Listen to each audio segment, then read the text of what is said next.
আবু লাহাব দুইটা বিষয় নিয়ে অহংকার করত। কয়টা? এক নাম্বার সম্পদ, দুই নাম্বার সন্তান। সন্তানের আধিক্যতার পুত্র সন্তান নিয়ে অহংকার করত।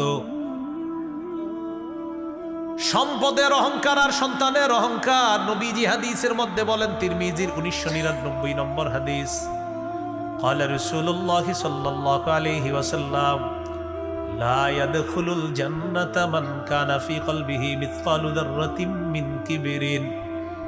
রাসূলুল্লাহ সাল্লাল্লাহু আলাইহি ওয়াসাল্লাম বলেন, ওই ব্যক্তি জান্নাতে প্রবেশ করবে না যার অন্তরে সরিষা পরিমাণ অহংকার আছে। নাউজুবিল্লাহ। সে কোথায় যাবে না? জান্নাতে প্রবেশ করবে না। আবু লাহাব অহংকার করত দুই জিনিস নিয়ে, সম্পদ, সন্তান, পুত্র সন্তান, এটা নিয়ে সে অহংকার করত। তো আল্লাহ তাআলা বলেন, আল মালু ওয়াল বানুনা জিনাতুল হায়াতিদ দুনিয়া। মনে রাখবা, সম্পদ, সন্তান এগুলা দুনিয়ার চাকচিক্য। আল্লাহ বলেন, ইন্নামা আমওয়ালুকুম ওয়া আওলাদুকুম ফিতনা। এ মানুষ মনে রাখবা, তোমাদের সম্পদ আর তোমাদের সন্তান তোমাদের জন্য পরীক্ষা। আল্লাহ তাআলা বলেন, ইয়া আইয়ুহাল্লাযীনা আমানু লা তুলহিকুম আমওয়ালুকুম ওয়ালা আওলাদুকুম আন যিকরিল্লাহ। হে ঈমানদারগণ, তোমাদেরকে তোমাদের সম্পদ, তোমাদের সন্তান যেন আল্লাহর স্মরণ থেকে গাফেল করে না দেয়, বিমুখ করে না দেয়। তাহলে বলেন তো, কয় জিনিসের কথা এখানে আসতেছে? দুই জিনিস, সম্পদ, সন্তান। সম্পদ, সন্তান। আমরা একটা কথা মনে রাখা, সম্পদ আর সন্তানের মায়ায় যেন কখনো আল্লাহকে ভুলে না যাই, এই কথাটা মনে রাখা। আসেন আবু লাহাবের কথায় চলে যাই। 2 নম্বর আয়াত সূরা লাহাবের, মা আগনা আনহু মালুহু ওয়া মা কাসাব। আবু লাহাবের সম্পদ এবং তার সন্তান তার কোনো কাজে আসে নাই। বদর যুদ্ধে কাফেররা শোচনীয় পরাজয় বহন করার পর, শোচনীয় পরাজয় বরণ করার 7 দিন পর আবু লাহাবের গলার মধ্যে গুটি বসন্তের রোগ হয়েছে গলায়। বদর যুদ্ধে কাফেররা শোচনীয় পরাজয় হলো। শোচনীয় পরাজয় গ্রহণ করার পর, এই শোচনীয় পরাজয়ের পর 7 দিন পর আবু লাহাবের গলার মধ্যে গুটি বসন্তের রোগ হয়েছে। আর আরবরা বসন্তের রোগ খুব ভয় পাইত। এটাকে তারা বিশ্বাস করত, এটা ছোঁয়াছে রোগ, না জানি আমার গায়ে চলে আসতে পারে। আবু লাহাবের পুত্ররা দেখলো বাপের রোগ এটা বেড়ে যাচ্ছে। এক পর্যায়ে বসন্তের রোগে আবু লাহাবের মৃত্যু হয়ে গেল। সন্তানরা লাশ রেখে পালায়া চলে গেল। আবার আয়াতে আসেন, মা আগনা আনহু মালুহু ওয়া মা কাসাব। আবু লাহাবের সম্পদ কাজে আসলো না, সন্তান কাজে আসলো না, বাপের লাশ রেখে সন্তানরা পালায়া গেছে। কাজে আসছে? 3 দিন পর্যন্ত লাশটা পড়ে আছে। লাশ পচে, লাশ থেকে গন্ধ যখন বের হওয়া শুরু হয়ে যায়, এরপর আবু লাহাবের সন্তানরা ফিরে আসছে। আসার পর মক্কার এক ব্যক্তির সহায়তায় বাবার লাশটা মক্কার উঁচু ভূমির মধ্যে নিয়ে যায়। যেমন করোনা ভাইরাসের সময় কুটিপতির সন্তান বাবার লাশ রেখে হুজুরে ফোন দিছে, হুজুর ঠেকায় বললে তো আপনাকে স্মরণ করি, কি করা, ওই আব্বার লাশটা অমুক জায়গায় আছে, এটা ওখান থেকে নিয়ে যান, বলেও আমার বাড়ির দিকে কিন্তু আইসেন না। এমনি মায়ের পিঠ যখন লাগবো তখন আপনাদেরকে পিড়ে টিড়ে সংসদে গিয়ে বলবো আপনারা রং মাইখা বসেছিলেন, বাকি এখন আমার আব্বার লাশটা নিয়ে একটু দাফন করুন।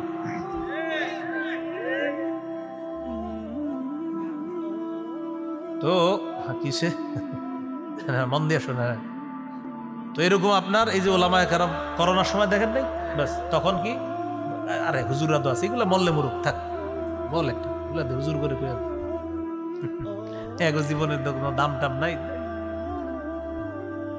এরা মরলে মরুক। এই সুন্দর কথা বলছে, এটা মরল মরুক। হুজুর আব্বার লাশটা মজায় আছে, দাফন করে। এক এক আলেম 40 জন, 42 জন, 47 জন, 60 জন পর্যন্ত এক এক আলেম লাশ দাফন করছে। কেউ ধরে না, কি করে পানি দিয়ে হেঁটে গিয়ে আপনার এই পরিমাণ দেখতেন আপনি, এগুলা দিয়ে গিয়ে গিয়ে লাশ দাফন করতেছে বিভিন্ন জায়গায়। ওই ভাষা, অনেকে ভাষাই দিতেছে লাশ। তাহলে আবু লাহাবের এই বিষয়টা বোঝানোর জন্য আপনাদেরকে আমি অনেক দূরে নেওয়া দরকার নাই, এটা আমরা আমাদের দেশেই দেখছি। বাবার লাশ রেখে সন্তানরা পালায় গেল। 3 দিন পরে আইসা একজনের সহায়তায় পয়সা গন্ধ বের হইতেছে, তো কারা খোঁজ দিছে যে আর পারতেছি না আমরা, কি করবা করো। কারণ কেউ এই লাশের কাছে আসে না, সবাই তো ভয় পাচ্ছে। এক ব্যক্তির সহায়তায় ওই লাশ মক্কার উঁচু ভূমিতে নিয়ে কি করছে দেখেন, লাঠি দিয়ে, আপনার লাঠি দিয়ে ওই লাশের কাছেও যারা দূর থেকে লাঠি দিয়ে ধাক্কাইতে ধাক্কাইতে একটা গর্তের মধ্যে ফেলে মাটি চাপা দিয়ে দিয়েছে। যুগে যুগে জালেমদের পরিণতি এরকম হয়, এরকম। তো লাশ দাফন করে আসলো, এখন আপনারা বলেন সম্পদ সন্তান কোনো কাজে আসছে? এটা আল্লাহ বললেন মা আগনা আনহু মালুহু, সম্পদ কাজে আসে নাই। ওয়ামা কাসাব আই ওয়ামা কাসাবা মিন ওয়ালাদ, সন্তান, এই সন্তানও তার কোনো কাজে আসে নাই। এই জন্য দুনিয়াতে এমন সম্পদ সন্তান রেখে যাওয়া, যেই সম্পদ আর সন্তান আপনার মৃত্যুর পরেও কাজে আসবে, এমন সন্তান সম্পদ রেখে যাওয়ার চেষ্টা করা। قال رسول الله صلى الله عليه وسلم إذا مات الإنسان انقطع عنه عمله إلا من ثلاثة। নবীজি বলেন মানুষ যখন মারা যায় তার আমলনামা বন্ধ হয়ে যায়, তিনটা বিষয় চালু থাকে। বলেন কয়টা? এক নম্বর ইল্লা মিন সাদাকাতিন জারিয়া, সদকায়ে জারিয়া, এটা চালু থাকে। দুনিয়ার মধ্যে কোথাও আপনি একটা কল স্থাপন করছেন, মুসাফিররা পানি পান করবে, পানি পান করতেছে, কবরে সওয়াব পাইতেছে, কবরে সওয়াব। একটা ফ্যানের ব্যবস্থা করলেন এতিমদের জন্য, ফ্যানের নিচে তারা আরাম করতেছে, এই ফ্যানের বাতাস তারা খাচ্ছে, আপনি কবরে সওয়াব পাইতেছেন, সদকায়ে জারিয়া। এমন কিছু করে গেলেন যেটা আপনার আমলনামা চলতেছে। মসজিদে একটা ইটের জায়গা দিয়েছেন, একটা ইট পরিমাণ দান করছেন আপনি, ইটের মধ্যে মুসল্লিরা সেজদা দেয়, আপনি সওয়াব পাইতেছেন। দুই নাম্বার আউ ইলমিন ইউনতাফাউ বিহি, এমন ইলম যে ইলমের মাধ্যমে উপকৃত হওয়া যায়। বলেন তো নবীর চাচাদের কয় অবস্থা? এক নাম্বার যারা ঈমান আনছে, দুই নাম্বার ঈমান আনে নাই সহযোগিতা করছে, তিন নাম্বার ঈমানও আনে নাই সহযোগিতা করে নাই। এটা একটা বিদ্যা শিখছেন নি? আরে বলেন শিখছেন কিনা? আমি মারা যাওয়ার পর আপনারা আরো যাদেরকে বলবেন, সওয়াবটা আমিও পাবো। সূরা আল-আহজাবের মধ্যে কয় আয়াত? এই যে একটা বিদ্যা শিখলেন, আরেকজনকে যখন বলবেন সওয়াবটা আমিও পাবো।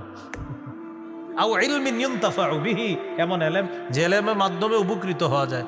শাইখুল হাদিস আল্লামা আজিজুল হক রহমতুল্লাহি আলাইহি কি পরিমাণ ছাত্র দুনিয়াতে নেই, তার শুধু শাইখুল হাদিস ছাত্র আছে অসংখ্য অগণিত ছাত্র, শুধু শাইখুল হাদিস। আর শাইখুল হাদিস ছাড়া মুফতি, মুহাদ্দিস, মুফাসসির তো আরো রয়ে গেছে, শুধু শাইখুল হাদিস অসংখ্য অগণিত শাইখুল হাদিস আল্লামা আজিজুল হক রহমতুল্লাহ আলাইহির ছাত্র। তাহলে কি অবস্থা? আও ইলমিন ইউনতাফাউ বিহি, এমন ইলম যে ইলমের মাধ্যমে উপকৃত হওয়া যায়, এলো দুই নাম্বার। তিন নাম্বার আও ওয়ালাদিন সালিহিন ইয়াদউ লা, এমন একজন নেককার সন্তান রেখে যাওয়া, যে নেককার সন্তান মা বাবার জন্য বলবে রব্বির হামহুমা কামা রব্বায়ানি সগীরা। সন্তান বলবে রব্বির হামহুমা কামা রব্বায়ানি সগীরা, আল্লাহ রব আমার মা বাবার প্রতি আপনি দয়া করেন, যেমন শৈশবে তারা আমাকে লালন পালন করেছে, এরকম একজন নেককার সন্তান দুনিয়াতে রেখে যাওয়া। বুঝে আসছে কথাগুলা? এখন তো বাবা মারা যাওয়ার পরেও বাচ্চাদেরকে নিয়ন্ত্রণে আনার জন্য যেদিন মারা যায় সেদিনই টেলিভিশনটা চালু করে বাচ্চাদেরকে নিয়ন্ত্রণে আনতে হবে। টেলিভিশন আজকে ভাই মরা মানুষ এমনিও গুনাহ, সবসময় গুনাহ, একটু তো গুনাহ। আপনার আব্বারে তো একটু কবরে যাইতে দেন, আসলে বাচ্চারা ডিস্টার্ব করে তো টেলিভিশনটা ছাড়তে হইছে। আও ওয়ালাদিন সালিহিন ইয়াদউ লা, এমন একজন নেককার সন্তান রেখে যাওয়া, যে নেককার সন্তান বাবার জন্য দোয়া করবে। তাহলে আবুল আহাবের কথায় চলে আসি, মা আগনা আনহু মালুহু ওয়া মা কাসাব, সম্পদ কোনো কাজে আসে নাই, সন্তানও কোনো কাজে আসে নাই। আল্লাহ তাআলা আমাদেরকে সম্পদ, সন্তান এগুলা যেন কাজে লাগিয়ে দুনিয়া থেকে যেতে পারি, আল্লাহ তৌফিক দান করেন। এগুলো দুই নম্বর আয়াত। তিন নম্বর আয়াত সায়াসলা নারান যাতা লাহাব, গর্তের মধ্যে সন্তানরা লাঠি দিয়ে ধাক্কাইতে ধাক্কাইতে গর্তের মধ্যে পুঁতে আসছে। আল্লাহ তাআলা বলেন এটা তো দুনিয়ার অবস্থা, এখন আখিরাতের কি অবস্থা হবে? আল্লাহ বলেন সায়াসলা, অচিরেই সে প্রবেশ করবে নারা, আগুনে, যাতা লাহাব, লেলিহান অগ্নিশিখা যুক্ত আগুনের মধ্যে আবুল আহাব প্রবেশ করবে। দুনিয়া বরবাদ, আখিরাতও বরবাদ। সায়াসলা, অচিরেই সে প্রবেশ করবে নারা, আগুনে, যাতা লাহাবিন, লেলিহান অগ্নিশিখা যুক্ত আগুন, অগ্নিস্ফুলিঙ্গওয়ালা আগুনের মধ্যে আবুল আহাব প্রবেশ করবে। এই হলো 1 থেকে 3 নম্বর আয়াত। তাহলে একটু 1 থেকে 3 নম্বর আয়াতের শিক্ষাটা একটু শিখেন। প্রথম আয়াতে আমার নবীকে আবুল আহাব অভিশাপ দিছিল, অভিশাপের জবাব আল্লাহ দিছে প্রথম আয়াতে। দ্বিতীয় আয়াতে আল্লাহ বললেন ঈমান না থাকার কারণে ওর সম্পদ সন্তান কোনো কাজে আসে নাই। 3 নম্বর আয়াতে আল্লাহ বলেন ঈমান না থাকার কারণে পরকালটাও ওর বরবাদ হয়ে গেছে। মনে থাকবেন ইনশাল্লাহ ভাই। 4-5 নম্বর আয়াতে চলে যাই। وامرأته حمالة الحطب في جيدها حبل من مسد। আবুল আহাবের স্ত্রীও জাহান্নামে প্রবেশ করবে, অগ্নিস্ফুলিঙ্গওয়ালা আগুনে আবুল আহাবের স্ত্রীও প্রবেশ করবে। হাম্মালাতাল হাতব, যে স্ত্রী ইন্ধন বহনকারিনী, কাঠ বহনকারিনী স্ত্রী, ফি জিদিহা হাবলুম মিন মাসাদ, তার গলার মধ্যে থাকবে পাকানো দড়ি, পাকানো রশি। কি থাকবে? পাকানো রশি। তাহলে বলেন আবুল আহাবের স্ত্রীও কোথায় যাবে? আগুনে। কোথায় যাবে? আগুনে। আবুল আহাবের স্ত্রী সম্পর্কে এবার জানি। ওয়ামরাআতুহু, আবুল আহাবের স্ত্রী, স্ত্রীর নাম হলো আওরা। কি নাম? আওরা মানে টেরা। আবুল আহাবের স্ত্রী একটু টেরা ছিল, এই জন্য তাকে বলা হয় আওরা। তার আরেকটা নাম হলো আরওয়া। আরেকটা নাম কি? আরওয়া। তার কুনিয়ত বা উপনাম হলো উম্মে জামিল। উম্মে জামিল নামে সে প্রসিদ্ধ। তাহলে আওরা অথবা আরওয়া, তার নাম উম্মে জামিল নামে সে প্রসিদ্ধ। সে মুসলমানদের প্রচণ্ড বিরোধিতা করত, আর তার স্বামীকে সে সহযোগিতা করত কুফরির ক্ষেত্রে, আর সত্যকে অস্বীকার করার ক্ষেত্রে এই স্ত্রী তার স্বামীকে সহযোগিতা করতো। মানে ভালো কথা সহযোগিতা করতো না, আর যত খারাপ কথা আছে এগুলাতে সে স্বামীকে সহযোগিতা করতো। হ্যাঁ কুফরিটা, হ্যাঁ এটাই ঠিক আছে, সত্য অস্বীকার, হ্যাঁ এটাই ঠিক আছে, এরকম সহযোগিতা করত। কে? আবুল আহাবের স্ত্রী। আল্লাহ বলেন তার স্ত্রীও প্রবেশ করবে। কি অবস্থা? হাম্মালাতাল হাতব, এমন অবস্থায় যে সে কাষ্ঠ বহনকারিনী। হাম্মালাতাল হাতব কাকে বলে? খুব মন দিয়ে শুনেন। এক, আরবের মধ্যে সংসারে ভাঙ্গন সৃষ্টি হওয়ার পর, যেমন আমরা বাংলাদেশে বলি সংসারে আগুনটা লাগাইলো কি, বলি না? আরবের মধ্যে সংসার ভাঙ্গন সৃষ্টিকারিনী তাকে বলা হয় হাম্মালাতাল হাতব। সৌদি মানে আপনার মক্কায়, আরবের মধ্যে যখন কারো সংসার ভাঙতো বলতো আচ্ছা এই সংসার ভাঙ্গার পিছনে ইন্ধনটা কে জুগাইছে? আওরা বা উম্মে জামিল, আবুল আহাবের স্ত্রী। এই জন্য আবুল আহাবের স্ত্রীকে বলা হয় হাম্মালাতাল হাতব, মানে ইন্ধন বহনকারিনী। ওই সংসার ভাঙার পিছনে ইন্ধন যোগান দানকারিনী, বহনকারিনী। 2 নম্বর, সমাজে কোনো ফেতনা যখন লাগতো তখন বলতো আচ্ছা এই ফেতনাটা লাগলো কেন, এটার পিছনে কে কলকাঠি নাড়ছে, খুঁজা দেখা যায় তো আবুল আহাবের স্ত্রী। আর আপনার ওই সমাজে বিশৃঙ্খলা সৃষ্টিকারিনীকেও বলা হয় হাম্মালাতাল হাতব, অর্থাৎ সমাজে আগুন লাগানোর পিছনে ইন্ধন যোগান দানকারিনী, সমাজে ফেতনার পিছনে ইন্ধন বহনকারিনী আবুল আহাবের স্ত্রী। তাহলে 2টা বললাম, সংসার ভাঙার পিছনে ইন্ধন বহনকারিনী, সংসারের মধ্যে অশান্তি, সমাজে অশান্তি সৃষ্টির পিছনে ইন্ধন বহনকারিনীকে বলা হয় হাম্মালাতাল হাতব।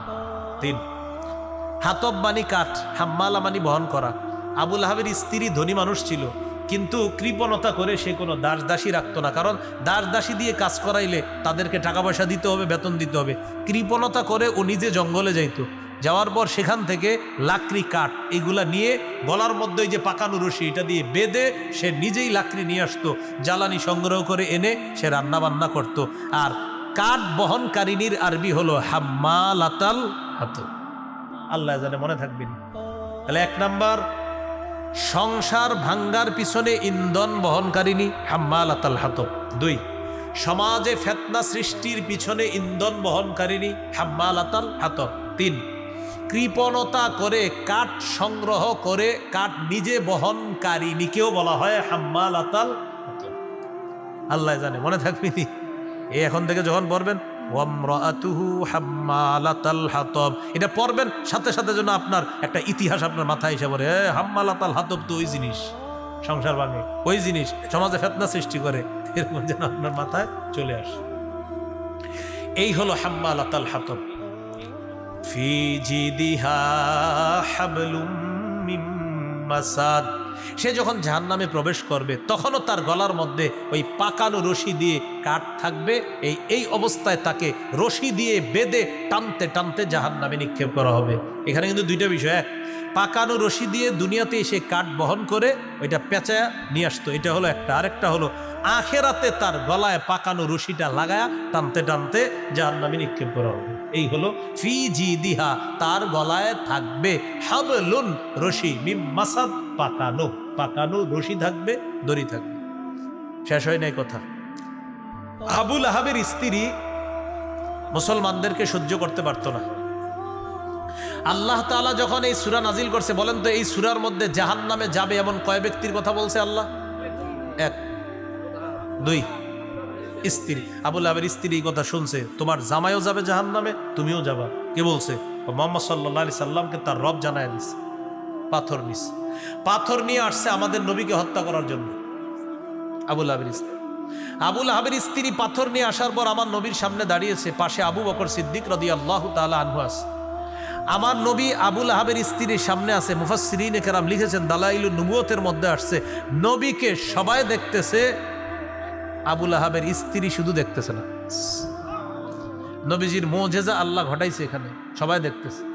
নবীজিও সবাইকে দেখতেছে, সবাই নবীজিকে দেখতেছে, শুধু আবু লাহাবের স্ত্রী নবীরে দেখতেছে না। অথচ অন্য সবাইকেও আবু লাহাবের স্ত্রী দেখতেছে, আর সবাই তাকেও দেখতেছে। সে শুধু একজনকে দেখতে পাচ্ছে না, যাকে পাথর মারার জন্য আসছে।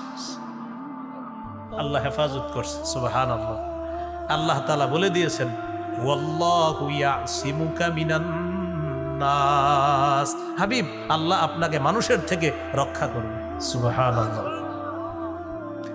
এখন আবু লাহাবের স্ত্রী যখন পাথর মারতে পারলো না, আবু বকর সিদ্দিক রাদিয়াল্লাহু তাআলা আনহু ডাক দিয়ে বলছে, এই তোমার সাথী কোথায়? নবীজি তো পাশেই। তো আবু লাহাবের স্ত্রী কবি ছিল, নগদ কবিতা বানায় ফেলতে পারতো। নগদ আমাদের নবীর শানে ফালতু 3টা অংশ বানায় ফেলছে। নাউজুবিল্লাহ পড়েন তো। কবিতাটা আমি বলি, আমি এক একটা বলবো আর নাউজুবিল্লাহ পড়বেন। আগে আরবিটা বলি, আরবি বলার পরেও নাউজুবিল্লাহ পড়বেন। মুজাম্মামান আসাইনা, নাউজুবিল্লাহ। ওয়া আমরাহু আবাইনা, নাউজুবিল্লাহ। ওয়া দীনাহু ক্বালাইনা, নাউজুবিল্লাহ। এবার অনুবাদ করার পরেও নাউজুবিল্লাহ পড়বেন। 1 নাম্বার, মুজাম্মামান আসাইনাহু, নিন্দিত ব্যক্তির আমরা নাফরমানি করলাম। আমাদের নবীকে নিন্দিত ব্যক্তি বলল আবু লাহাবের বিবি। এরপর বলল আমরাহু আবাইনা, আমরা তার আদেশ প্রত্যাখ্যান করলাম। নবীজির আদেশ আমরা গ্রহণ করলাম না, প্রত্যাখ্যান করলাম। আবাইনা, অস্বীকার করলাম। 3 নাম্বার বলল ওয়াদীনাহু ক্বালাইনা, নবীর এই দিনকে আমরা ঘৃণা ভরে প্রত্যাখ্যান করলাম। এই হলো আমার নবীর শানে ফালতু 3টা অংশ নগদ বানায় ফেলছে আবু লাহাবের। ও কবি ছিল, নগদ আপনার কবিতা বানায় ফেলতে পারতো। এই হলো আবু লাহাবের স্ত্রী। এখান থেকে একটা বিষয় ভাই সারা জীবন মনে রাখবেন, স্বামী স্ত্রী 2 জনের মধ্যে একজন যদি মোটামুটি ভালো হয়, তার সংস্পর্শে আরেকজনও মাশাআল্লাহ ঠিক হয়ে যায়। এখানে জামাইটাও যেমন ছিল, বউটাও এরকমই ছিল। এই জন্য রাসূল সাল্লাল্লাহু আলাইহি সাল্লাম এক হাদিসে বলছে 3টা, আর এক হাদিসে বলছে 4টা, যে আল্লাহর কাছে 4টা জিনিস চেয়ে নিবা। কয়টা? এক হাদিসে 3টা আছে, আর এক হাদিসে আছে 4টা। লিয়াত্তাখিজ আহাদুকুম কলবান শাকিরা, এক, তোমাদের প্রত্যেকের উচিত আল্লাহর কাছে একটা এমন কলব চেয়ে নেওয়া, যে কলব বেশি বেশি আল্লাহর শুকরিয়া আদায় করে। 2 নাম্বার, ওয়ালিসানান যাকিরা, এমন একটা জিহ্বা যেই জিহ্বা আল্লাহর জিকির করবে। 3 নাম্বার, আমরাআতান তুইনু আহাদাকুম আলা তাআতিল্লাহ, এমন একজন বিবি আল্লাহর কাছে চেয়ে নিবা, যে বিবি তোমাদেরকে আল্লাহর ইবাদতে সহযোগিতা করবে। এমন একজন বিবি চেয়ে নিবা। এই জায়গায় আবু লাহাব ও খারাপ, বিবিটাও খারাপ ছিল। এই জন্য এটা হলো 3 নাম্বার। 4 নাম্বার, ওয়াজাসাদান সাবিরান আলাল বালা, এমন একটা শরীর আল্লাহর কাছে চেয়ে নিবা, যে শরীরটা বালা মুসিবতে ধৈর্য ধারণ করতে পারে। সুবহানাল্লাহ। এই 4টার মধ্যে একটা হলো একজন নেককার বিবি। সহিহ মুসলিমের হাদিস 3535 নম্বর হাদিস। قال رسول الله صلى الله عليه وسلم الدنيا متاع الدنيا كلها متاع وفي رواية الدنيا متاع وخير متاع الدنيا المرأة الصالحة। নবীজি বলেন আদ-দুনিয়া কুল্লুহা মাতা, এই দুনিয়া পুরাটাই হলো ভোগের জায়গা। ওয়া খায়রু মাতা'id দুনিয়া আল মারআতুস সালিহা, এই পৃথিবীর মধ্যে সবচেয়ে শ্রেষ্ঠ সম্পদ হলো একজন নেককার স্ত্রী পেয়ে যাওয়া।